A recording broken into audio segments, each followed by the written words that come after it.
In the name of the Father, and of the Son, and of Holy Spirit, one God. Amen. 7 things God wants elderly people to do. This is why you're still alive. God has work for you. Let me tell you something. The world won't say you're not too old. You're too anointed to quit now. Society says slow down. The world says step aside.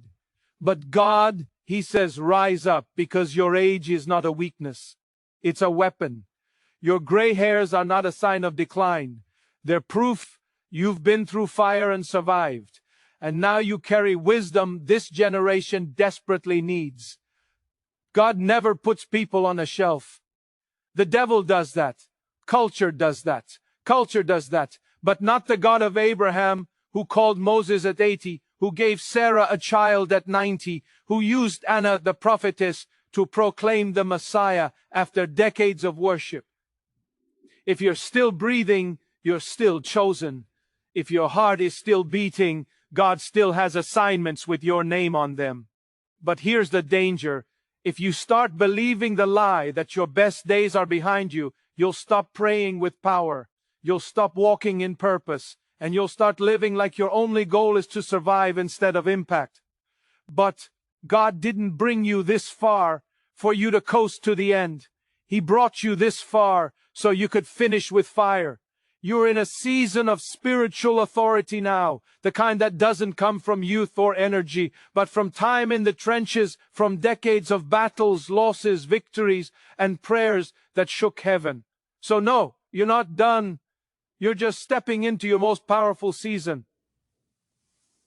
And there are 7 things God still wants you to do. Let's start with the first one. Number 1, pass down your faith. Don't just pass down possessions. Let me ask you something real. When your time on this earth ends, what will you leave behind? A house, a little money, a family recipe. That's nice, but God's looking for something eternal because possessions wear out. But faith echoes through generations. Psalm 78:4 says, "We will not hide them from their children, but tell to the coming generation the glorious deeds of the Lord, so that they should set their hope in God." That's your call right now. Not just to leave an inheritance, but to leave a spiritual foundation. Too many people pass down furniture, but forget to pass down fire. You've got grandkids who need your testimony. You've got sons and daughters who need to hear what God brought you through. Your story of survival may be the very thing that keeps them from quitting. Tell them about the nights you prayed when there was no money left. Tell them about the times God healed your body. Tell them about the tears, the miracles, the breakthroughs. Don't just let them see your Bible. Teach them how to use it. And listen, it's not too late. Even if you didn't raise your kids in the faith, you can still plant seeds now. Your repentance and your testimony carry weight. Write it down. Speak it out. Live it boldly. Don't let your legacy be locked in a bank vault. Let it be written in the hearts of the next generation. You may not see the fruit of every seed you plant, but God promises the harvest will come. Because when you pass down your faith, you don't just leave behind a memory. You leave behind a movement, and that's the kind of inheritance heaven celebrates. Let's move to the next one. Number 2, speak life. Your words still have power. You may not move as fast as you used to. You may not lift what you once could. But let me tell you something that hasn't weakened with age. Your words. Proverbs 18:21 says, "The tongue has the power of life and death." And that verse doesn't expire when you turn 60. Your voice still carries weight in the spiritual realm. And if you're not careful, you'll use that power to curse what God wants to bless. You've seen a lot. You've lived through hard seasons, but be careful, because pain, disappointment, and fatigue can make you speak death without even realizing it. You say things like, "Nothing ever changes. I'm just getting old. This generation is lost." But that's not the voice of faith. That's the voice of defeat. And the devil loves it when older believers curse the future with their words. Listen to me. You've earned the right to be heard. People lean in when you speak. That's not the time to murmur. It's the time to prophesy. Start declaring what God says, not what fear says. Speak life over your health. Speak blessing over your children. Speak breakthrough over your church. Speak revival over your community. Don't let your words reflect your aches. Let them reflect your anointing. When Caleb was 85 years old, he said, "Give me this mountain." He didn't speak retirement. He spoke conquest, and God honored it. And don't forget, your words aren't just shaping your atmosphere. They're shaping the mindset of those who come after you. Young people are listening. Your grandkids are absorbing. What they hear you say becomes what they believe is normal. So be the voice that builds, not the voice that breaks. Be the one who speaks with hope, not just hindsight. Be the one who declares healing, not just history. Be the one who says, God's not finished with me or with this family. Because when you speak life, you're not just releasing sound, you're releasing spiritual legacy. Number 3, keep serving. Retirement isn't in the Bible. Let me say something that might surprise you. Heaven doesn't recognize retirement. You won't find the word retire anywhere in Scripture when it comes to your calling. Now the world tells you to slow down, take it easy, and let the young people handle it. But let me ask you this. Where did God say that? Did he retire Abraham when his body got old? No. He gave him a promise that outlived him. Did he retire Moses at 80? No. He started his assignment. Did he retire Anna, the old widow, in Luke 2? No. She spent her final years worshiping, fasting, and prophesying in the temple, and God honored her by letting her lay eyes on the Messiah. God doesn't need your youth. He needs your yes. You may not run as fast, but you can intercede harder than ever. You may not lead on stage, but you can mentor someone behind the scenes. You may not preach a sermon, but you can still speak truth to someone in pain. There are lonely hearts in your church who need your comfort. There are single moms who need your wisdom. There are broken men who need your strength. Don't you dare believe the lie that you've outlived your usefulness. The enemy wants you to think your season is over. But God's kingdom doesn't have an expiration date for obedience. Romans 12:11 says, "Never be lacking in zeal, but keep your spiritual fervor serving the Lord." That wasn't written to young people. That was written to believers at every age. So instead of coasting to the finish line, sprint. Instead of taking it easy, take up your post in prayer, in service, in wisdom. Your hands may be wrinkled, but they still heal. Your eyes may be dimmer, but your vision is stronger. Your voice may be softer, but your spirit is louder than ever. The kingdom still needs you. Your church still needs you. God still calls you his servant, not his spectator. So rise up, because there's still kingdom work with your name on it. Number 4, forgive deeply. Free your heart before you see him face to face. You're not too old to forgive. In fact, forgiveness might be the most important thing God is calling you to do in this season of your life. Let's be honest. If you've lived long enough, you've been hurt by family, by friends, maybe even by church folk. You've been lied to, left out, misunderstood, mistreated, and with every wound, something hardened in your heart. Maybe you forgave on the outside, but deep down it still stings. But listen carefully. You cannot walk into eternity holding on to what Jesus died to free you from. Jesus said in Matthew 6:14, "If you forgive others their trespasses, your heavenly Father will also forgive you." That's not a suggestion, that's a warning. Unforgiveness doesn't just weigh down your heart, it poisons your soul. And the older you get, the more dangerous it becomes. Because bitterness grows silently. It buries itself beneath "I'm fine." It hides under "that was years ago," but it's still there and it's blocking your peace. It's time to let it go. That person who hurt you, they may never apologize. That family member who betrayed you, they might never admit it, but you're not forgiving for their sake. You're forgiving for yours, so you can breathe again, so you can worship with no guilt, no bitterness, no hidden pain, so you can meet Jesus face to face with a clean heart. You're not too old to heal. You're not too old to be set free. Don't carry old wounds into a new season. Don't let the past have more power than the cross. And don't let the last chapter of your life be filled with resentment when it could be filled with release. Choose peace. Choose freedom. Choose forgiveness. Not just once, but every time the enemy tries to remind you, because you don't want to step into eternity carrying what God already buried. Number 5, stay hungry for God. Never settle for religion. Let me ask you something that cuts deep. Has your walk with God become routine? You still pray, but only out of habit? You still read your Bible, but you're not moved like you used to be. You still go to church, but deep inside, you feel dry. That's not because you're old. That's because your hunger has faded, and God is calling you to stir it back up. Psalm 92:12-14 says, "The righteous will flourish like a palm tree.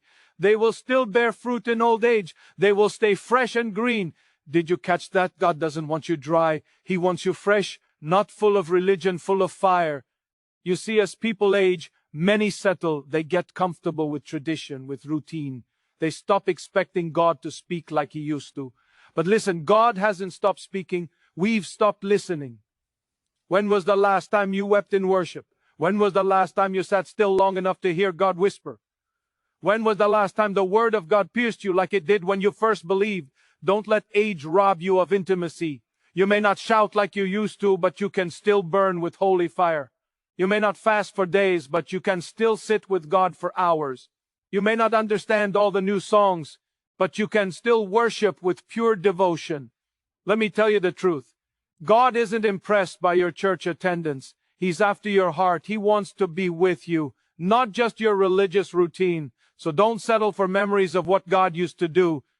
Press in, ask for more, pray like you just met Him, worship like He's the only one in the room, read the Word like your soul depends on it, because it does. God still reveals, God still fills, God still speaks. And if you stay hungry, He will meet you there. Because even in old age, you can be full of fire. Number 6, prepare for eternity, not just the funeral. Let's get real for a moment. You've prepared your will. You've thought about the funeral. You've picked the photos, maybe even the caskets. But have you prepared your soul? Because one day, sooner than you think, you will stand face to face with the living God. And when that moment comes, it won't matter how nice the service was. It won't matter who showed up. The only thing that will matter is, were you ready? 2 Corinthians 5:10 says, "For we must all appear before the judgment seat of Christ." All of us, not just murderers or atheists, not just the rebellious or the proud. Every believer will stand before Jesus, not to determine salvation, but to give an account for how we lived. Every idle word, every hidden motive, every wasted opportunity, let that hit you. You don't just die, you transition into eternity. And what you do now echoes forever. So let me ask you, are you living for earth or for heaven? You can spend your final years collecting stuff or collecting souls. You can spend your time watching television or watching for who needs prayer. You can waste your final breath gossiping or use it to bless your family with bold faith. God's not calling you to coast into heaven with your hands in your pockets. He's calling you to finish strong with purpose in your eyes and eternity in your heart. That means making things right. That means staying alert. That means forgiving fully, loving deeply, obeying quickly. Stop saying, "I'll do it later." Later is a lie the enemy uses to rob you of the now. You are in the final act of your story, and how you live it will echo through all of eternity. Prepare your heart. Prepare your soul. Live with the judgment seat in mind, not fearfully, but faithfully. You don't need to fear standing before Jesus if you've spent your life walking with Him. Number 7, bless the younger generation. Be a spiritual covering. Let me tell you something powerful. You weren't just meant to grow old. You were meant to become a covering, a shield, a protector, a spiritual anchor for the generation behind you. Don't underestimate the power of your blessing. In Genesis 49, before Jacob died, he gathered his sons and spoke life over each one of them. He didn't leave them money. He left them prophetic direction. That's what God is calling you to do in this season. To bless, not just financially, but spiritually. You've seen too much to stay silent. You've walked through too many fires not to speak up. This generation is searching for truth while drowning in lies. And they don't need another trend or TikTok. They need someone like you, full of fire, wisdom, and prayer. They need a voice that says, I see greatness in you. I declare God's promises over your life. I break every generational curse in Jesus' name. Your words are not just nice, they are nuclear in the spirit. So stop cursing the younger generation. Stop saying kids these days and start interceding. Pray for their purity. Cover their calling. Protect them in the spirit like a warrior with a sword. Be the voice of heaven in a world that's shouting confusion. You may not understand their slang, but you understand their need for God. You may not dress like them, but you can still wrap them in your prayers. They don't need you to be trendy. They need you to be truthful. Be the one who lays hands on them and says, God's not done with you. You were born for more. Be the one who tells them, you're not too broken. You're not too far gone. Be the one who reminds them there is power in the name of Jesus. Because when you bless the next generation, you're not just sending them forward. You're securing your legacy in the kingdom. You may be at the end of your race, but your blessing can launch theirs. And heaven will remember the seed you sowed. Conclusion, you're not too old. You're right on time. Let me look you in the eye and tell you something the devil's been trying to keep you from hearing. You are not too old. You are right on time. The world may have stopped calling your phone. Your job may have let you go. Your body may not be as strong, but heaven hasn't changed its mind about you. God is still calling your name. He's still writing your story. He's still assigning you to people. He's still preparing crowns, rewards, and eternal glory for everything you do in His name. You're not retired. You're refined. You're not slowing down. You're stepping into your spiritual prime. Don't believe the lie that says your season has passed.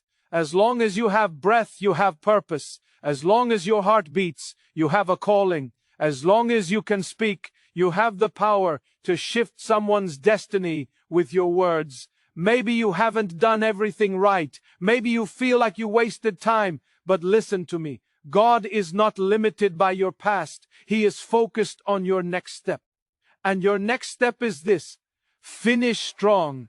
Don't crawl across the finish line dragging regret and bitterness. Run like a warrior.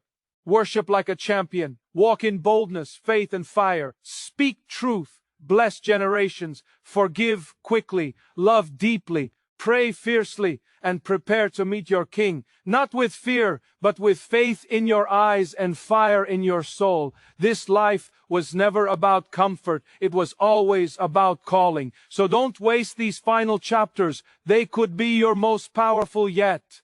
The Bible is full of people who were used after the world said they were finished. Moses led a nation out of slavery at 80. Caleb claimed new territory at 85. Anna the prophetess fasted and worshipped into her old age and saw the Messiah with her own eyes. Paul wrote his final letters from prison, not retirement, and Jesus himself finished his assignment in his final breaths. So, what makes you think God is done with you? Let this be the season where your legacy is written in bold. Let this be the time you leave behind something more powerful than money, an unshakable faith. Let the younger generation see that growing old with God doesn't mean becoming irrelevant. It means becoming dangerous to the enemy. Because you're not just aging, you're advancing. You're not just fading, you're